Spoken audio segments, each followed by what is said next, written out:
Shalom, selamat berjumpa jemaat yang dikasihi oleh Tuhan. Segala pujian dan syukur patut kita persembahkan kepada Tuhan pada saat ini. Tuhan sungguh baik dalam kehidupan kita, selalu setia menyertai kita menjalani kehidupan ini. Kita bersyukur untuk anugerah Tuhan, pertolongan Tuhan bagi kita di sepanjang hari ini, boleh menyertai dan menuntun kita sampai pada saat ini. Saat ini kita akan bersama-sama memuji Tuhan, mengagungkan Tuhan, memuliakan Tuhan dalam perenungan firman Tuhan. Sebelum kita bersama-sama merenungkan firman-Nya, kita akan menyanyi dari satu pujian dari nyanyian Kemenangan Iman nomor 142. Kita nyanyikan ayat yang pertama dan ayat yang kedua. Ku bawa kabar yang senang. Nyanyian Kemenangan Iman nomor 142. Ku bawa kabar yang senang. Ku datang dari jauh membawa kabar senang, dan barang siapa mau baik dengar dengan terang, yaitu Yesus telah membayar hutangmu, lengkaplah selamat sepenuh. Hai, inilah kabar yang senang, yang malak juga nyanyikan, yaitu dosamu tiada kenang, Gafirat memperdamaikan. Yehuwa berpesan, segala bangsa genap patut diselamatkan, tinggalkan dosa gelap, ya oleh anaknya yang ia telah memberi, yaitu Yesus Al-Masih. Hai, inilah kabar yang senang, yang malak juga nyanyikan, yaitu dosamu tiada kenang, Gafirat memperdamaikan.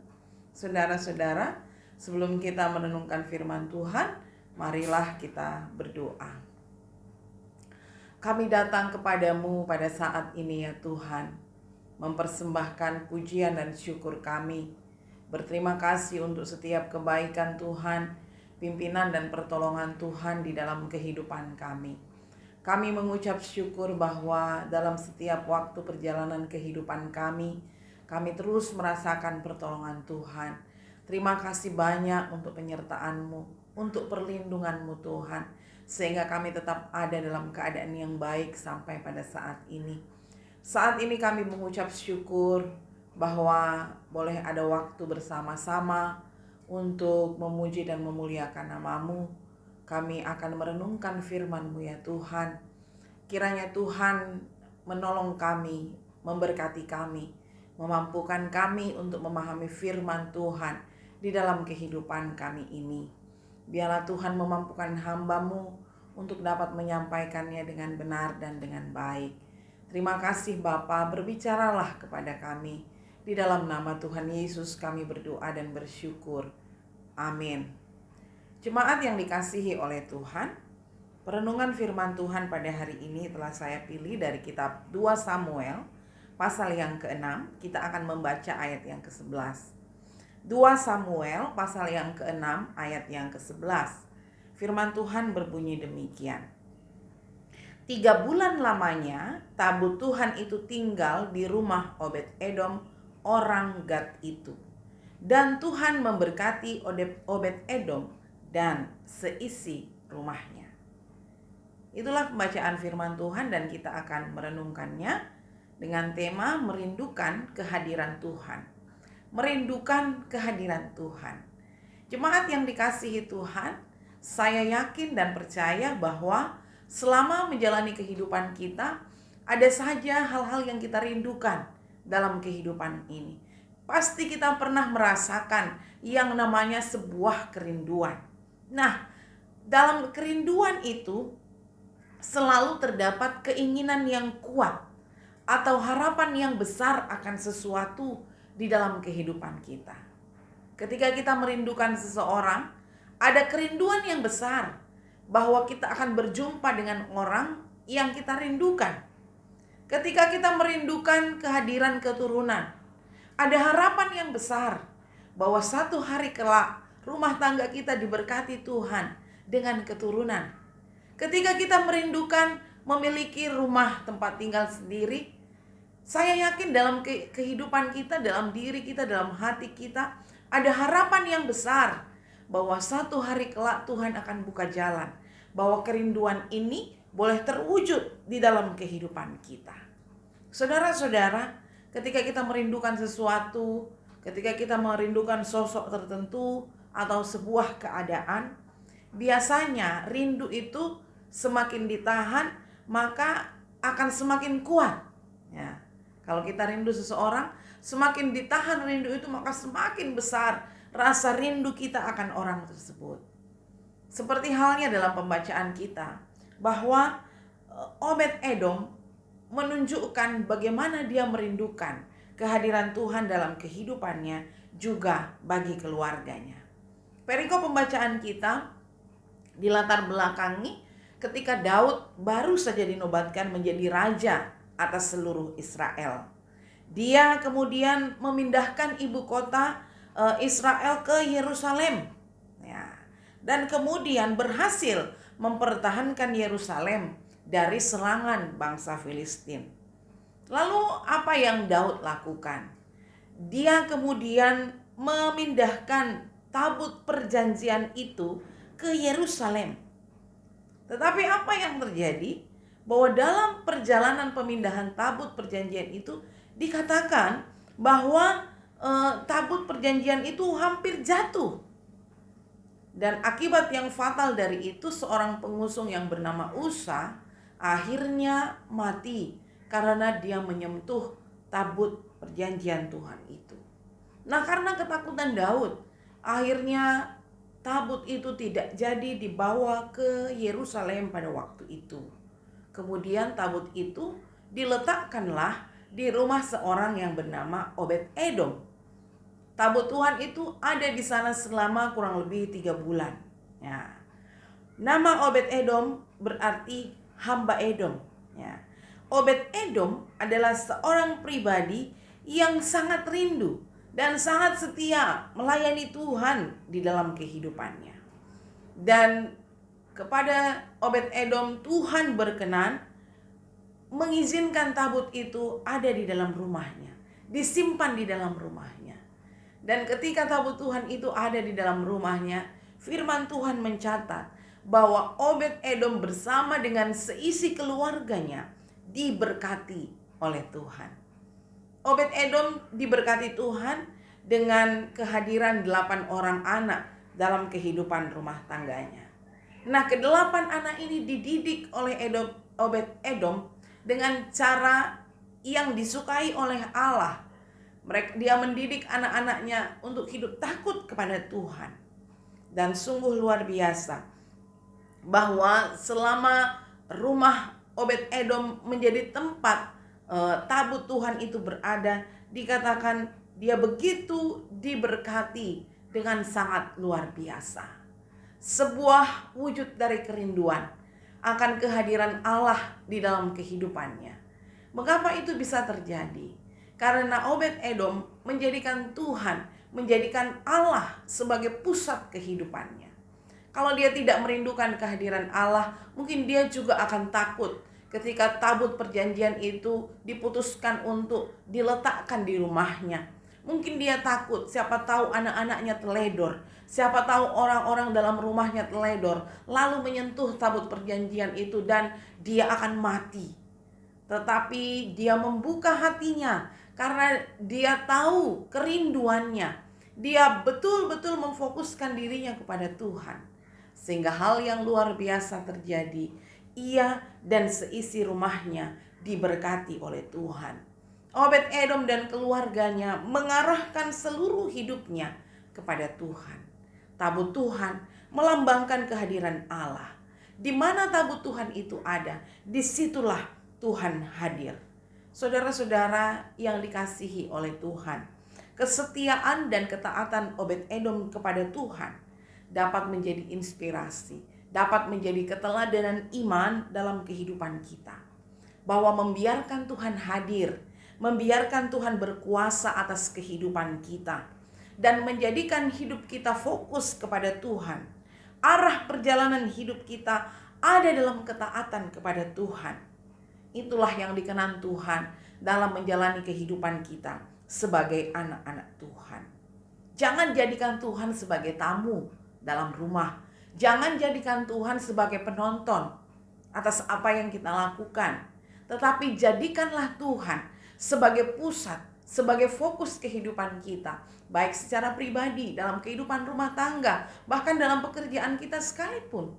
Tuhan menjadi fokus utama kita. Tuhan menjadi bagian penting dalam kehidupan kita. Sehingga kita tidak akan mengabaikannya. Kita tidak akan melalaikannya. Dan kita percaya bahwa Dia akan memberkati kita di dalam kehidupan ini. Mari biarlah Tuhan terus bertahta di dalam hati kita, di dalam kehidupan keluarga kita, dan seluruh aspek kehidupan kita. Kita akan melihat bagaimana Tuhan berkarya ketika Dia hadir di dalam kehidupan kita ini. Amin. Tuhan memberkati kita semua. Saudara jemaat yang diberkati Tuhan, mari kita mengakhiri persekutuan kita pada saat ini dan kita berdoa. Kita berdoa. Tak putus-putusnya ya Tuhan kami datang kepadamu. Dalam syukur kami, terima kasih kami untuk semua hal yang Tuhan buat di dalam kehidupan kami. Tuhan Engkau baik, Tuhan Engkau setia, Tuhan Engkau maha kasih. Kami bersyukur Tuhan bahwa sampai pada hari ini kami tetap ada dalam keadaan yang baik. Dunia saat ini sedang bergelora. Di sini sana ada begitu banyak hal yang menggemparkan, begitu banyak hal yang menggetarkan hati. Bencana terjadi di mana-mana. Pandemi belum berakhir Tuhan. Tapi kami mengucap syukur kepada Tuhan bahwa kami tetap ada dalam keadaan yang baik. Terima kasih Tuhan. Bahkan terima kasih untuk kesempatan yang baik ini kami membaca dan merenungkan firman-Mu. Menjadi kekuatan bagi kami, menjadi motivasi, menjadi dorongan bagi kami.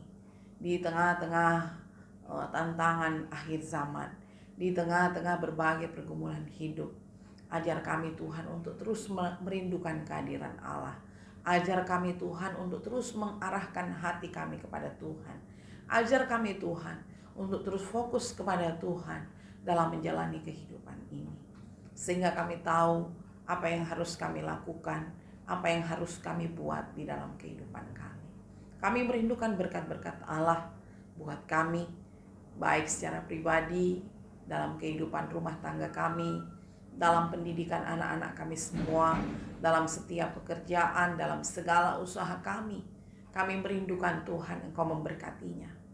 Tapi ajarlah juga kami Tuhan untuk hidup mendahulukan Engkau, untuk hidup mengutamakan Engkau di atas segala-galanya di dalam kehidupan ini. Dan kami percaya ketika itu kami buat, Tuhan pasti akan menyatakan yang terbaik bagi kami. Malam hari ini kami mau berdoa untuk seluruh jemaat Tuhan. Biarlah Engkau melindungi kehidupan kami semua.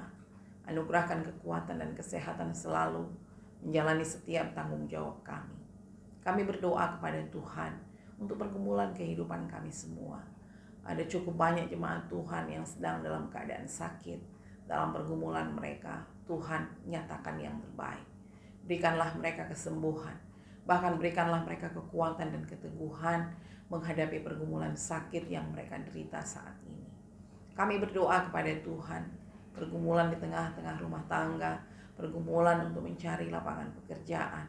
Tuhan, Engkau buka jalan, biarlah semuanya itu boleh Tuhan nyatakan bagi setiap jemaat Tuhan yang sedang dalam pergumulan. Saat ini ya Tuhan, kami rindu berdoa untuk bangsa dan negara kami, untuk saudara-saudara kami yang sedang tertimpa bencana.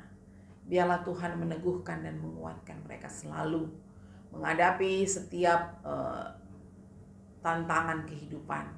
Berikanlah mereka kekuatan dan kesehatan, sukacita menghadapi semuanya ini.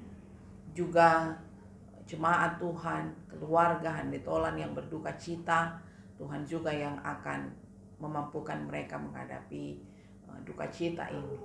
Kami berdoa kepada Tuhan untuk pandemi ini ya Tuhan. Kami berserah penuh ke dalam tangan Tuhan. Kuasa Tuhanlah yang kami harapkan. Tuhan nyatakan di tengah-tengah pandemi yang sedang terjadi. Kuatkan kami dan teguhkan kami. Biarlah kami menjadi pribadi yang terus belajar bersandar kepada Tuhan. Dan kami berdoa kepadamu Bapa. Engkau akan menolong pemerintah kami dalam memikirkan yang terbaik setiap keadaan yang ada. Keadaan-keadaan di negeri ini Tuhan. Sehingga kami tetap merasa aman, merasa terlindungi, merasa sejahtera, merasa tentram dalam perjalanan kehidupan kami. Kami berdoa untuk pelayanan kami, Tuhan juga berkati.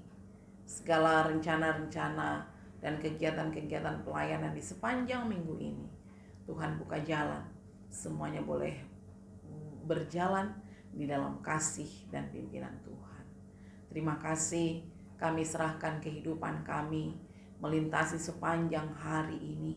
Tuhan akan bersama-sama dengan kami dan kami boleh terus menikmati kehadiran dan pemeliharaan Tuhan yang sempurna buat kami semua. Terima kasih banyak Bapa di sorga. Kami mengucap syukur, kami datang berdoa kepadamu di dalam nama Tuhan kami Yesus Kristus. Amin. Sampai disinilah persekutuan kita. Tuhanlah yang memberkati kita semua. Shalom.